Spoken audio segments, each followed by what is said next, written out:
questions, objections? Yes, Comrade Rob. What was that? What the tragedy is.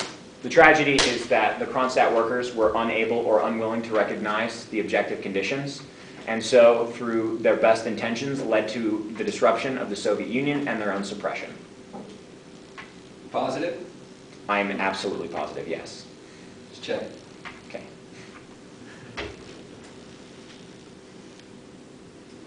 Well, it seemed like there was a hand slash I don't really want to do it.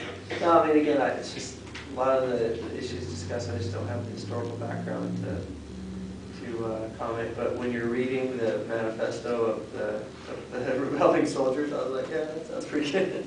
Well, I mean, this is the thing. On its face, everything about that manifesto sounds perfectly reasonable, right? I mean, I'll just take the most egregious, obviously egregious example, which would be number 5. To liberate all political prisoners of socialist parties as well as all workers, peasants, soldiers, and sailors imprisoned in connection to the labor and peasant movements. What's wrong with that? Notice they don't name capitalists, they don't name landlords, they don't name czarists. You have to keep in mind, this is the beginning of 1921. The Magnivist Black Army, who is, this is just one group. There were numerous groups. The Magnivist Black Army, who had withheld grain, had seized railroads, had fought pitched battles with Bolshevik soldiers, spilled Bolshevik blood, and murdered for their position. No, I'm sorry, killed for their position. We're in plenty of these camps. So what seems, right, as a perfectly objective, right, call for liberty is in fact a call to release massive amounts of enemies of the state who had been engaged in literal armed struggle in an attempt to overthrow the state. Which, right, I mean, I think at least has a slightly different character than there are a bunch of workers and peasants who are wrongfully imprisoned. Or, sorry, Comrade Rao.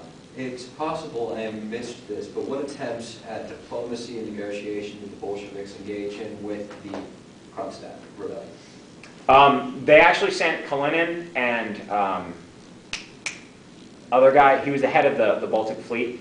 It's important to note, the Kronstadt business, as far as it being captured, I believe ends in March the 29th, right? Yeah. March 19th, they had it under control. So we're talking 19th. Bolsheviks instituted the new economic program, I believe, in March 21st.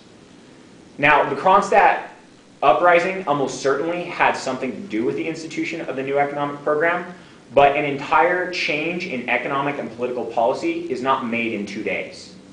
So this policy was already in place. I didn't have time to do more primary research than Trotsky and the Kronstadt and stuff on that. And my secondary research was fairly general. But from one of the sources, just a friend of mine who does Russian history, and this seems very plausible to me, they visited the Kronstadt to tell the Kronstadt workers that the NEP was on the way and a great deal of the reforms that they were looking for were going to happen. But what you can't do, or it seems very unlikely for me to do, is a base has a rebellion, right, an insurrection, and then you say, oh wait, now publicly, not just meet with them and say that you're going to institute this policy, right? Because at this point, the Kronstadt thought they were all a bunch of liars. So I recognize, right, this is part of the tragedy. Part of the tragedy is the Kronstadt sailors had no reason to believe Kalinin about the new economic policy. He had no reason to they had no reason to believe it. Yet nevertheless, that was the truth. What you can't do is have an insurrection, have that open insurrection still present, and then issue reforms while that insurrection is still present. The reason for this should be obvious. If you allow insurrection to be a tool, a regular tool, you are unable in any way, shape, or form to have a functioning government. So you'll notice the NEP is not issued during the Kronstadt rebellion, but is in fact issued immediately after.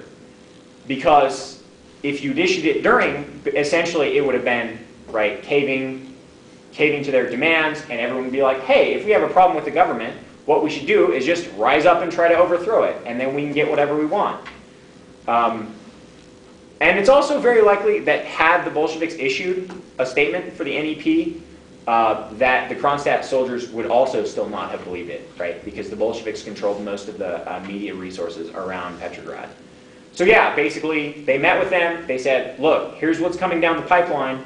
We're going to make all these reforms, but you can't mutiny the key defensive point of the entire Soviet Socialist Republic and expect nothing to happen to you. Which initially, right, Trotsky said, as a matter of fact, if you surrender, you'll be fine. And in fact, most of the sentences of the Kronstadt soldiers were commuted, and those who had no justice placed on them by the Soviet government were in fact pardoned.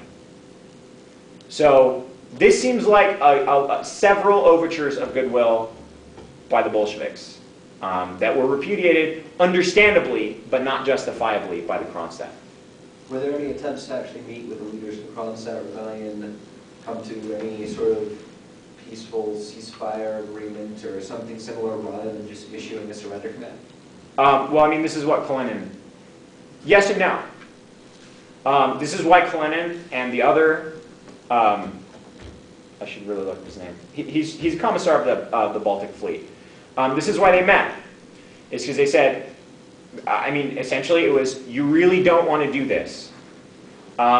This may sound somewhat odd, but also if your armed forces are in insurrection,